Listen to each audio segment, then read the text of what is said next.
I'm Alexandra, 32 female. I live in a city that never sleeps, in a condo that I bought with my own savings, and I work as a financial analyst, a job that rewards precision and foresight. For the last 3 years, my life included Andrew, the man I thought I would build a future with, a man whose charm was as polished as his designer shoes. Our life was a carefully constructed blueprint of success and happiness, but I was about to discover that the foundation was built on sand.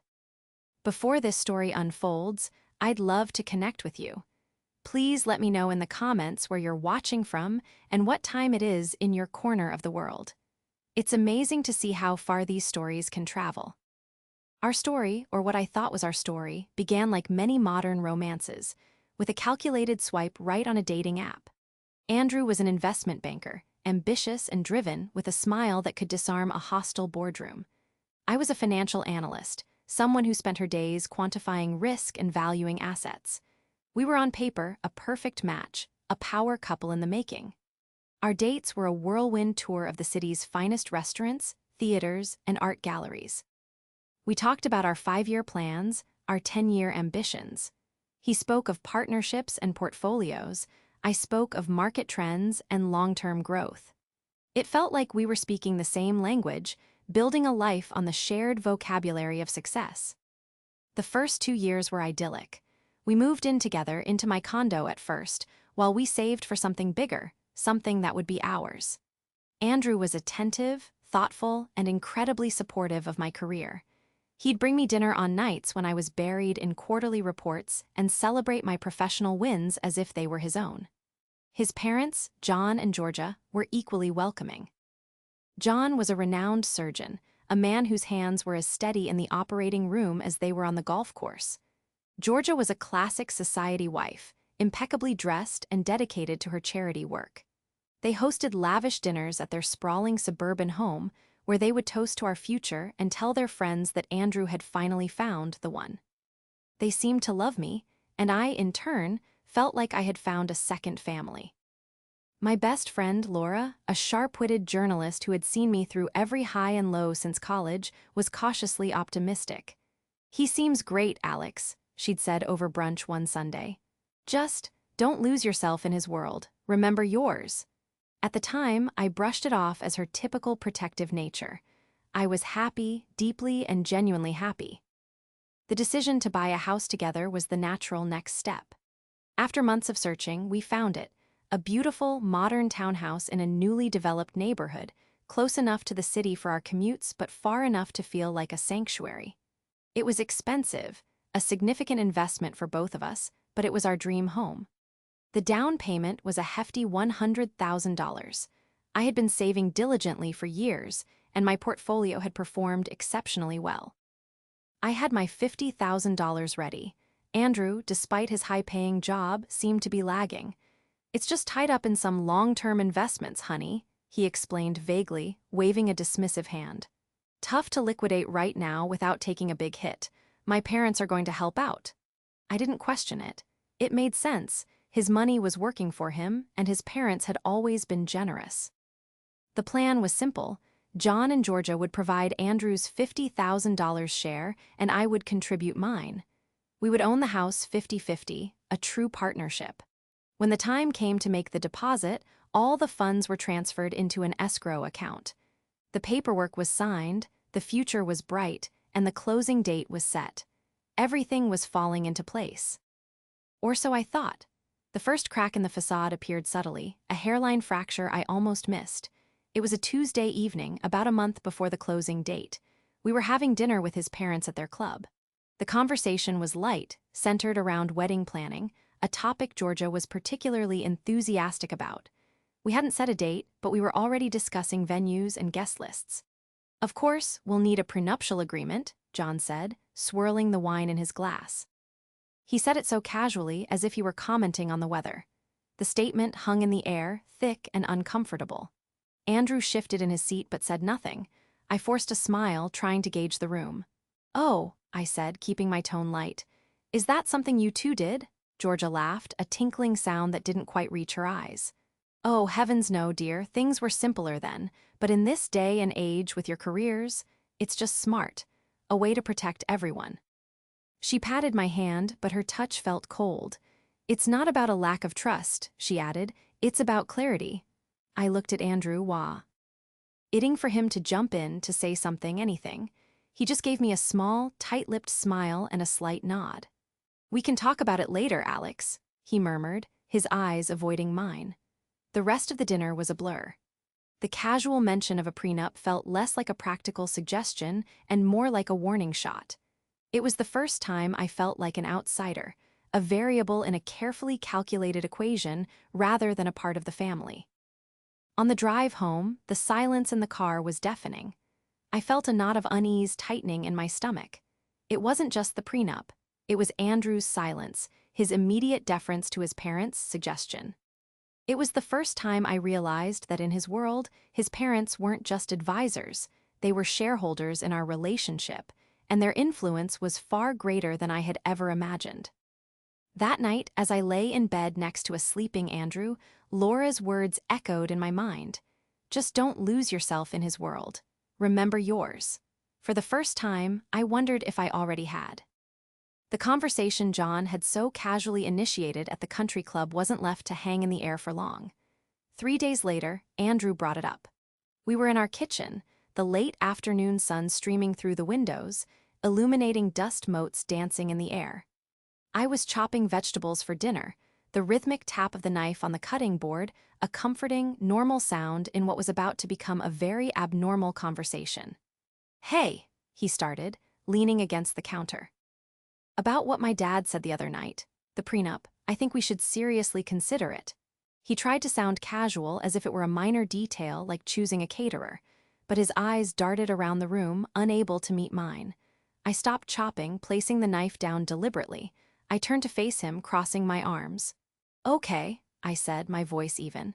"Let's talk about it. What exactly did you have in mind?" He seemed relieved that I wasn't immediately shutting him down. He launched into a well-rehearsed speech, one I suspected had been crafted with his father. "It's just about being smart, Alex. We both have successful careers, we both have assets. It's not about us. It's about protecting what we've each built. We keep everything separate. What's mine is mine, what's yours is yours." Simple, clean. He made it sound so logical, so modern and progressive. But the words mine and yours felt like stones being thrown at the us I thought we were building. The very foundation of our future, the house we were about to buy, was a joint venture, a testament to our partnership. His proposition felt like a direct contradiction to that. "Separate?" I echoed. "Andrew, we're about to put $100,000 down on a house together." How does that fit into what's mine is mine, what's yours is yours? He had an answer for that, of course. The house would be a joint asset, obviously, but our individual incomes, our investment portfolios, our retirement accounts, those would remain our own. A cold dread started to seep into my bones. I was a financial analyst. I understood the language of assets and liabilities, of risk and return, and what he was proposing felt incredibly risky for me. I had a substantial portfolio, one I had built meticulously since my first job out of college. His financial situation, on the other hand, was surprisingly opaque for an investment banker. He lived a lavish lifestyle, but I knew he had significant student loan debt from his MBA, and he never seemed to have much in liquid savings. His long-term investments were a mystery to me. The real bombshell, however, was yet to come. The following week, we had the dinner. It was at our favorite Italian restaurant, the one where we'd celebrated our first anniversary. The setting was intimate, romantic, a calculated choice, I later realized. It was just the four of us, me, Andrew, and his parents. The conversation started with pleasantries, but after the appetizers were cleared, John cleared his throat, signaling a shift in tone. "Alexandra," he began, his voice smooth and authoritative, "I'm glad we're all here. Andrew tells us you're both on board with the idea of a prenuptial agreement." It wasn't a question, it was a statement. I looked at Andrew, who was intently studying his water glass. "We've discussed it," I said carefully. "I still have some questions." Georgia smiled sweetly. "It's for the best, dear, it just simplifies things." In fact, we had our lawyer draft a preliminary agreement just to give you an idea of what we were thinking. She slid a thick manila envelope across the table. My blood ran cold. They hadn't just suggested it, they had already taken action, without my input, without my consent. I felt ambushed. I opened the envelope, my hands trembling slightly. It was a dense, jargon-filled legal document, but my eyes quickly found the key clauses. It was exactly as Andrew had described, but far more brutal in its black and white finality. All premarital assets would remain separate. All income earned during the marriage would be deposited into separate accounts and would remain separate property. Any appreciation of separate assets would also remain separate. The only thing designated as marital property would be assets explicitly purchased in both our names. It was an ironclad agreement designed to keep our financial lives almost completely independent. There was even a clause about spousal support, waiving any right to it, regardless of the circumstances of a potential divorce. It was a document designed not to protect a partnership, but to ensure a clean, surgical separation if things went south. It was a business arrangement, not a marriage contract. The most shocking part, however, was a small addendum concerning the house. It stated that in the event of a dissolution of the marriage, the property would be sold, and the proceeds would be divided in proportion to the initial cash contribution to the down payment. On the surface, that sounded fair, but I knew the truth. My $50,000 was my own. Andrew's $50,000 was a gift from his parents, and I had a sinking feeling that the gift came with strings attached. That night at that dinner table was the moment everything changed. My fiancé, the man I loved and trusted, sat silently beside me while his parents dictated the terms of our marriage. He had presented this as his idea, a mutual decision, but it was clear that he was merely a mouthpiece for his father. As his mother detailed the benefits of clarity and his father explained the nuances of asset protection, I looked at Andrew's face. He wasn't looking at me. He was looking at his father, a flicker of something, approval, relief, in his eyes. The man I was supposed to be building a life with was already siding with his parents against me before we were even married. The love and trust I had felt for him began to curdle into something else, something cold and sharp, suspicion. I thought about the house, our supposed dream home. The foundation wasn't just flawed, it was rotten, and I was standing right in the middle of it. The dinner felt like a turning point, a moment when the music stops and everyone is left standing in an awkward, revealing silence. I went home that night with the thick prenup draft in my bag and a heavier weight in my heart. The loving, equal partnership I had envisioned was being replaced by a cold, contractual obligation. Andrew seemed oblivious to my inner turmoil, or perhaps he chose to ignore it. He acted as if the dinner had been a success, a minor administrative hurdle cleared on the path to our wedding. "See," he said cheerfully as we got ready for bed. "That wasn't so bad. Now we can focus on the fun stuff, like cake tasting." He tried to kiss me, but I turned away. The casual way he dismissed my feelings, the complete lack of empathy for how I might feel being handed a legal document by his parents, was more alarming than the document itself. It was a profound disconnect. It was then that I realized I couldn't trust my own judgment when it came to him anymore. I needed an objective eye, someone who wasn't blinded by 3 years of love and shared memories. I needed Laura. The next day, I met her for coffee, the manila envelope sitting between us on the small table. Laura, with her journalist's skepticism and unwavering loyalty, was the perfect person to help me dissect the situation. She listened intently as I recounted the dinner, her expression growing more and more concerned. When I finished, she was silent for a long moment, tapping her pen against her notepad. "So, let me get this straight," she said finally, her voice laced with incredulity. "His parents had their lawyer draft a prenup without you, and Andrew just sat there and let it happen?" I nodded, feeling a fresh wave of humiliation. "He says it's for the best, that it protects both of us." Laura scoffed. "It protects them, Alex. It protects their investment in their son. This isn't a prenup, it's a leash." She picked up the document and started scanning through it, her eyes sharp and focused. "This is incredibly one-sided," she muttered, flipping through the pages. "Waiver of spousal support. Division of assets based on initial contribution. Alex, this is designed to make sure you walk away with nothing more than what you came in with, no matter how many years you're married or what you contribute to the marriage in non-monetary ways. Her words confirmed my own fears, but hearing them spoken aloud made them terrifyingly real. "What do I do, Laura?" I asked, my voice barely a whisper. "The house. The closing is in a few weeks. My $50,000 is already in the escrow account." Laura leaned forward, her gaze intense. "First," she said, "you need your own lawyer to look at this. Immediately. Second, you need to find out more about their finances. Andrew is an investment banker, but you said yourself you don't know the details of his portfolio. And this gift from his parents for the down payment, something about that feels off." She was right.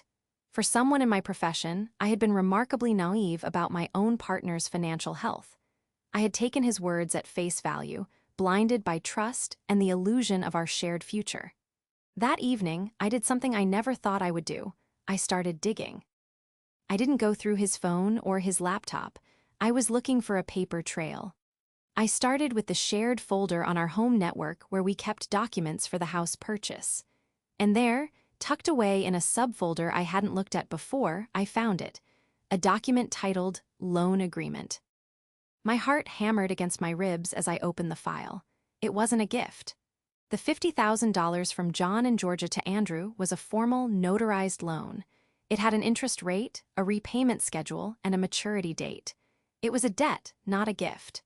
And the most chilling part was a clause that stated in the event of a divorce, the loan would be considered a marital debt, to be split equally between Andrew and his spouse. My blood ran cold. If we divorced, I would be on the hook for $25,000 of his debt to his parents, a debt I hadn't even known existed. The prenup they had so graciously provided made no mention of this loan. It was a carefully concealed trap. The clause in the prenup about dividing the house proceeds based on initial cash contribution now made perfect, sickening sense. They would get their initial $50K back first, plus I would owe them another $25K. It was a financial maneuver so cynical, so predatory, that it took my breath away. They weren't just protecting their son's assets, they were actively trying to profit from our potential failure. This discovery was the final, fatal blow to any remaining trust I had in Andrew and his family. The whispers of doubt that had started at the country club had now become a deafening roar. It wasn't just about the money. It was about the profound deception. Andrew had lied to me, not just by omission, but directly, about the source of his down payment. He had sat there in restaurants and on couches, planning our future, all while knowing he was bringing a secret debt into our marriage, a debt his parents intended to hang around my neck. The picture-perfect future was a lie. The loving family was a facade. It was all a transaction, and I was the asset they were trying to acquire at the lowest possible price. The emotional betrayal was far more devastating than the financial one. That night, I didn't sleep. I sat in the dark of my living room, the glow of the computer screen illuminating the predatory loan agreement, and I felt the love I had for Andrew drain away, replaced by a cold, hard clarity. The withdrawal wasn't just financial, it was emotional. I was withdrawing my trust, my affection, my future from this man and his family. And as a financial analyst, I knew exactly what to do when an investment turned toxic. You divest. Quickly, quietly, and completely. My plan began to form, not out of a desire for revenge, but out of a primal need for self-preservation. They had made a calculated business move. Now, it was my turn to make one of my own. The discovery of the secret loan agreement was like finding a hidden ledger in a company I was about to invest in, a ledger that revealed the entire enterprise to be fraudulent. The initial shock quickly gave way to a cold, analytical focus. The same focus I used at work to dissect a company's balance sheet and uncover its hidden liabilities. My relationship with Andrew was now a compromised asset, and I needed to perform my due diligence before I could proceed with any kind of exit strategy. Laura's advice echoed in my head: you need to find out more about their finances. The loan agreement was just one piece of the puzzle. I needed to see the whole picture. I needed to understand the full extent of their financial maneuvering, and more importantly, what it revealed about Andrew's character and his family's intentions. My first step was to take the prenup and the loan agreement to a lawyer, as Laura had insisted. I found a highly recommended family law attorney, a woman named Ms. Davis, who specialized in complex, high-asset divorces. She was sharp, no-nonsense, and her office had a commanding view of the city skyline, which I found strangely reassuring. I sat across from her, my documents laid out on the polished mahogany table between us. She read through them silently, her expression unreadable. When she finally looked up, her eyes were like steel. "This is one of the most predatory prenuptial agreements I have ever seen, Ms. Hayes," she said, her voice calm but firm. "It is designed, quite deliberately, to strip you of any and all marital rights. And this," she tapped the loan agreement, "this is the smoking gun. Hiding a marital debt and then attempting to enforce a prenup that doesn't disclose it, that's bordering on fraud." She explained the legal ramifications in stark detail. The prenup was likely unenforceable due to the lack of financial disclosure, but fighting it in court would be a long, expensive, and emotionally draining battle. "The fact that they presented this to you after your funds were already in escrow for the house is a classic high-pressure tactic," she explained. "They put you in a position where you feel financially trapped, making you more likely to sign something against your better judgment." Ms. Davis's words were a cold comfort, but they validated my instincts. I wasn't being overly sensitive or paranoid. I was being strategically targeted. "So, what are my options?" I asked. "Legally," she said, "you can refuse to sign and see what they do, but practically, you need to protect yourself, and the first step is to control what you can control. The house deposit is your biggest immediate vulnerability." Armed with legal clarity, I began my own quiet investigation. As a financial analyst, I had access to resources and a skill set that Andrew and his family had clearly underestimated. I knew how to read financial statements, how to trace money, and how to spot anomalies. I started with public records, property records, business filings. I found that John's real estate development company, the source of their family wealth, had taken some significant losses over the past few years.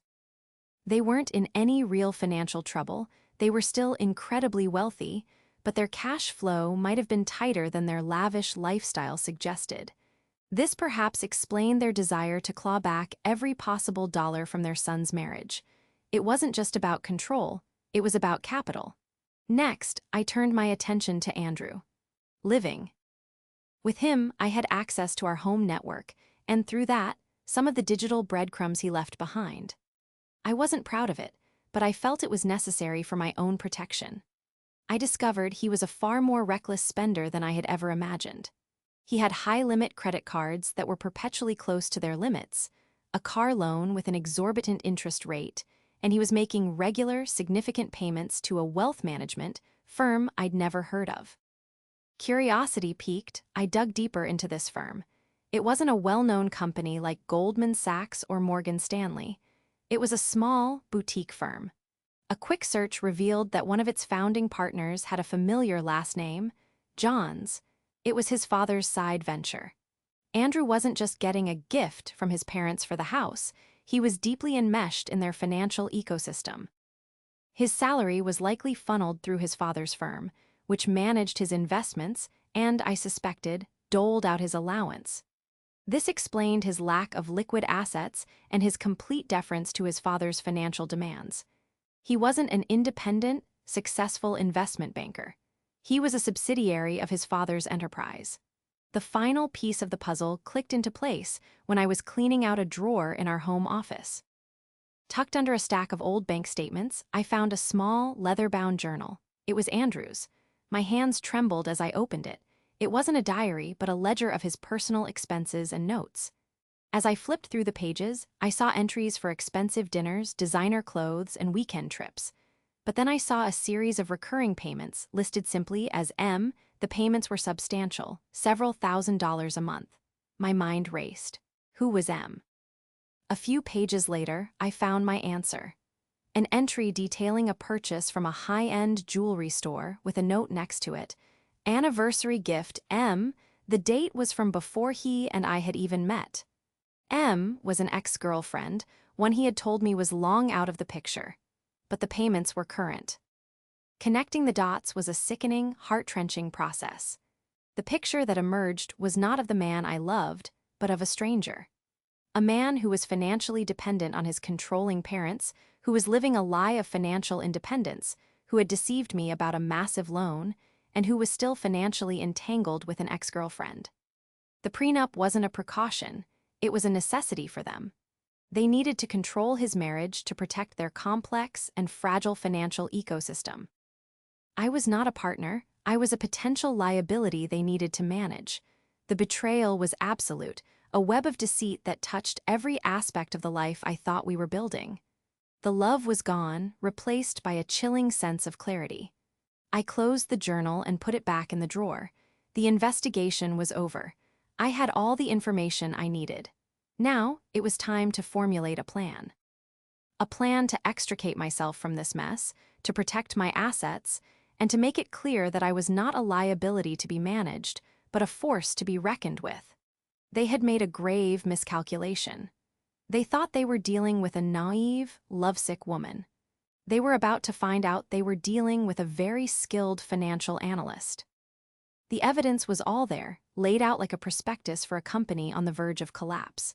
The predatory prenup, the fraudulent loan agreement, the financial dependency on his parents, the secret payments to an ex-girlfriend, it was a portfolio of deceit. In my professional life, when I identify a failing asset, I don't get emotional. I get strategic. I formulate an exit plan that minimizes my losses and, if possible, capitalizes on the other party's mistakes. My personal life, I decided, deserved the same level of professional rigor. My objective was simple: to get my $50,000 back from the escrow account and to sever all ties with Andrew and his family, cleanly and decisively. But I also wanted them to understand the consequences of their actions. They had tried to trap me in a financial snare, and I was going to show them that I was the one holding the scissors. The key to my plan was timing and execution. I couldn't just confront Andrew. He would deny, deflect, and immediately run to his father, who would then use his legal and financial leverage to make things difficult for me.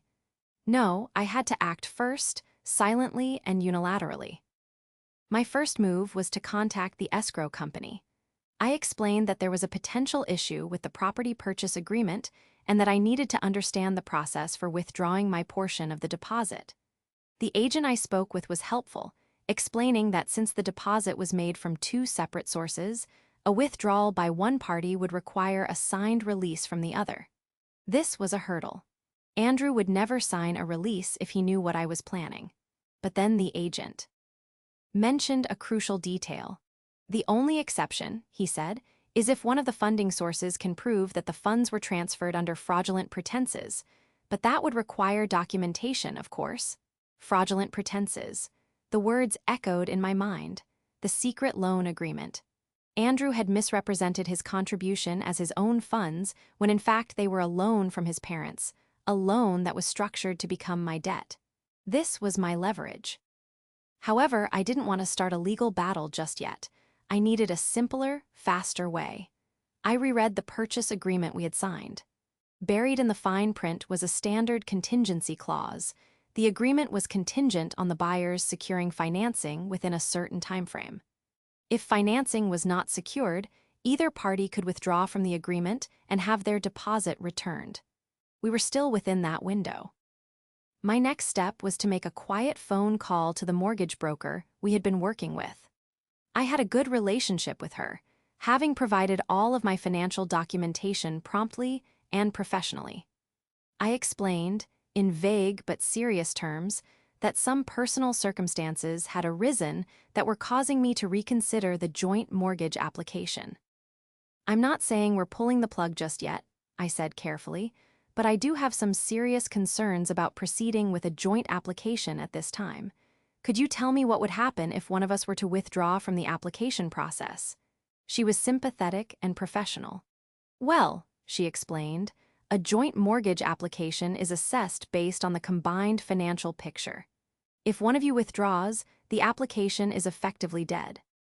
The remaining person would have to reapply on their own, and there's no guarantee they would be approved for the same amount or at all, depending on their individual finances." This was the key. I knew, from my investigation, that Andrew would never qualify for the mortgage on his own. His high debt-to-income ratio, his lack of liquid assets, and his reliance on his father's financial machinery meant that my stable income and excellent credit score were the bedrock of our application. Without me, he was a non-starter. The plan was now clear. It was a two-step maneuver. Step 1, I would withdraw from the mortgage application. This would invalidate our financing pre-approval and trigger the contingency clause in the purchase agreement. Step 2, I would then inform the escrow company that financing had fallen through, allowing me to legally reclaim my deposit. It was clean, it was legal, and it was based entirely on information and processes that were already in place. The beauty of the plan was its subtlety.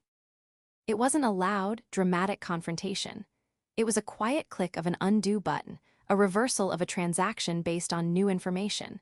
It was exactly the kind of move I would make in the stock market. The day I decided to execute the plan, I felt a strange sense of calm.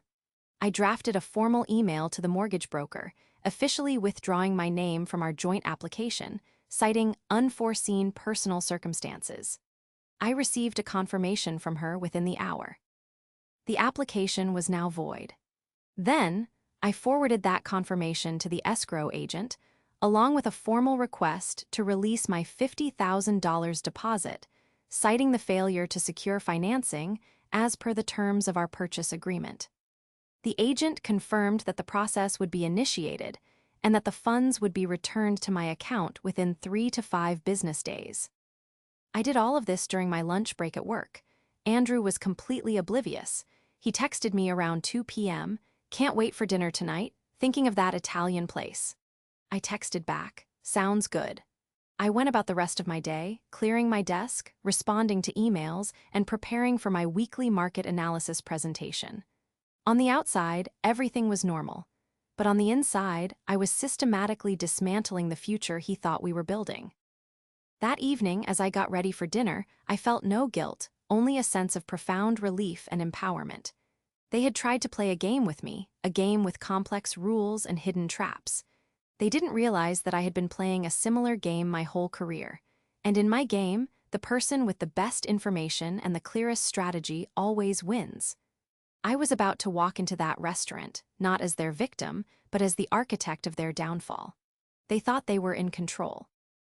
They were about to learn, in the most public and humiliating way possible, just how wrong they were.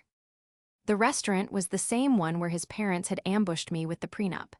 It was Andrew's choice, a testament to his complete and utter cluelessness. He saw the place as a symbol of our love. I now saw it as the scene of the crime. When I walked in, he was already at the table, a bottle of expensive champagne chilling in a silver bucket beside him. He stood up to greet me with a kiss, beaming. "To us," he said, raising a glass, "to our future home. I got a call from the real estate agent today. She said everything is on track for closing." I clinked my glass against his, the sound ringing hollow in the festive atmosphere of the restaurant. I took a small sip. "To clarity," I said, looking him directly in the eye. He didn't catch the double meaning. He just smiled. "Exactly. Clarity." The small talk was excruciating. He chattered on about his day, about a deal he was working on, about his parents' plans for the garden at the new house. I let him talk, nodding and smiling, a silent predator waiting for the perfect moment to strike. I wanted him to be comfortable, to be happy, to be completely unsuspecting. The trap is always more effective when the prey walks into it willingly. His parents, John and Georgia, were supposed to join us for dessert. This was part of his plan, a little family celebration. It was also the perfect stage for my own plan. They arrived right on cue, Georgia sweeping in with a cloud of expensive perfume, and John with his air of self-satisfied authority. They greeted me warmly, Georgia patting my cheek and telling me I looked lovely. The hypocrisy was breathtaking. They sat down, and Andrew immediately started gushing about the house, about how excited he was, how grateful he was for their help. "We couldn't have done it without you," he said, raising his glass to them. "Well," John said, looking at me with a paternalistic smile, "we're just glad you two are being so sensible about things. That prenup, it's a sign of maturity. It shows you're both serious about protecting the family." This was it. This was the moment I had been waiting for. I placed my napkin on the table, a small, deliberate gesture that drew all their eyes to me. I took a deep breath. Actually, I began, my voice calm and steady, speaking of being sensible, I have some news. I paused, letting the silence stretch. Andrew looked at me, a flicker of confusion in his eyes. I've been doing a lot of thinking about our future, I continued, and about the foundations of a strong partnership. And I've come to realize that a partnership has to be built on honesty and trust. John and Georgia exchanged a quick, almost imperceptible glance.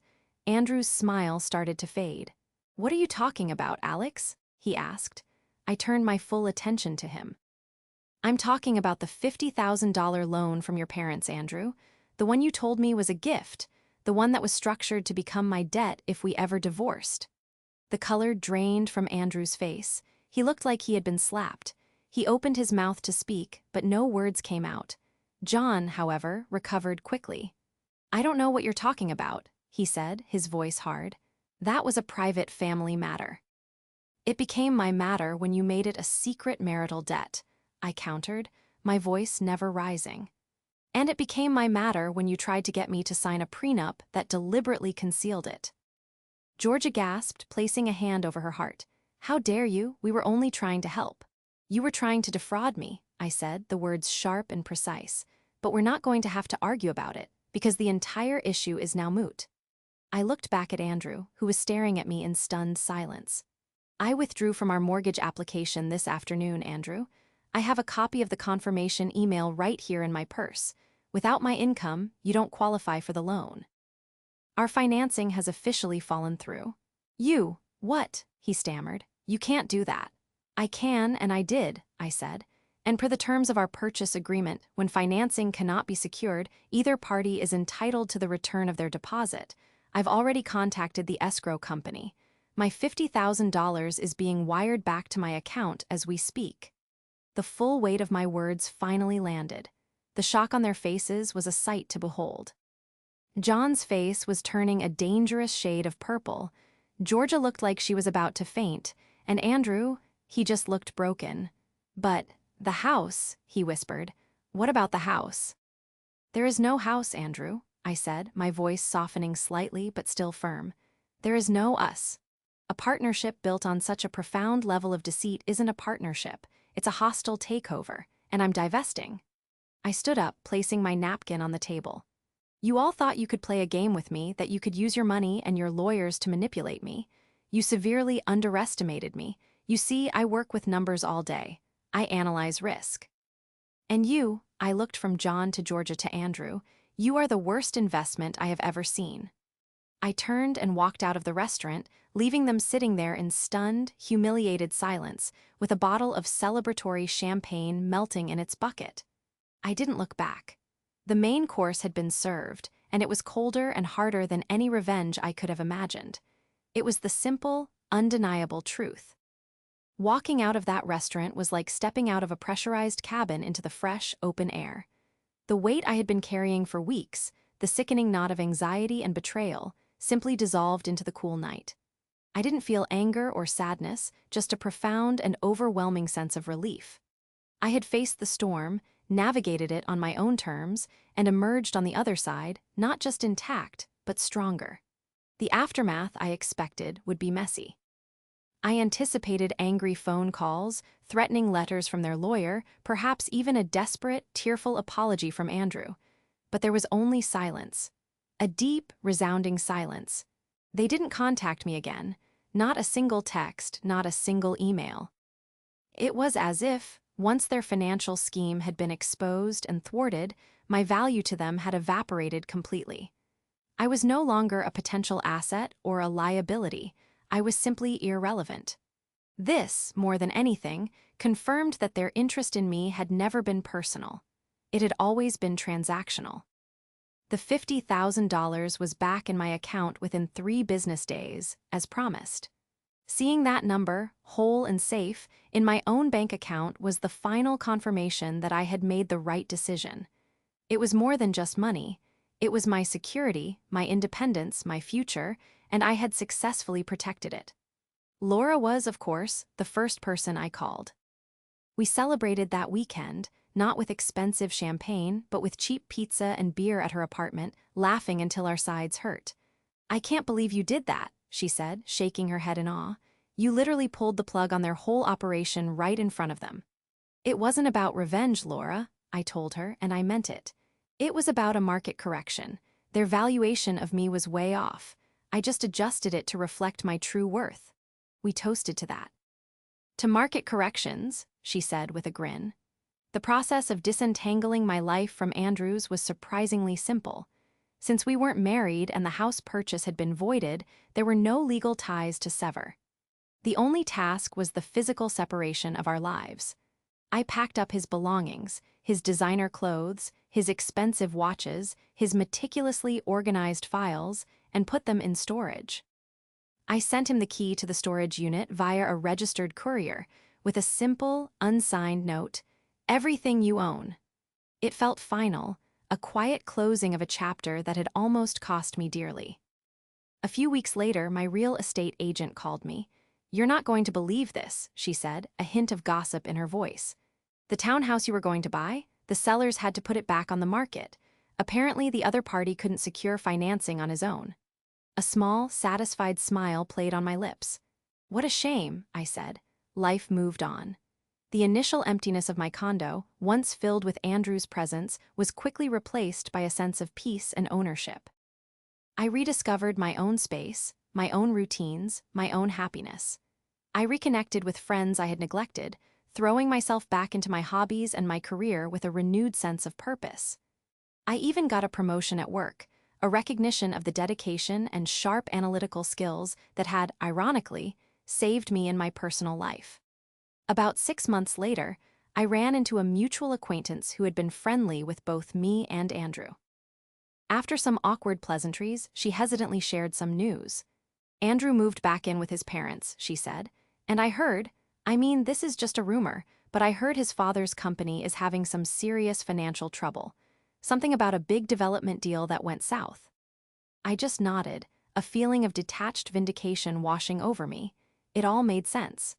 Their desperate, predatory attempt to secure my finances had been a symptom of their own instability. They weren't powerful puppet masters. They were just clinging to a sinking ship, trying to pull me down with them. Today, my life is my own, fully and completely. I am fully vested in myself. I eventually bought my own house, a place that is mine in every sense of the word, a foundation built not on lies and shared debt, but on my own success and hard work.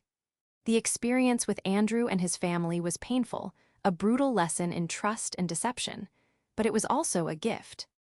It taught me to trust my instincts, to recognize the difference between a partnership and a liability, and to never, ever underestimate my own worth.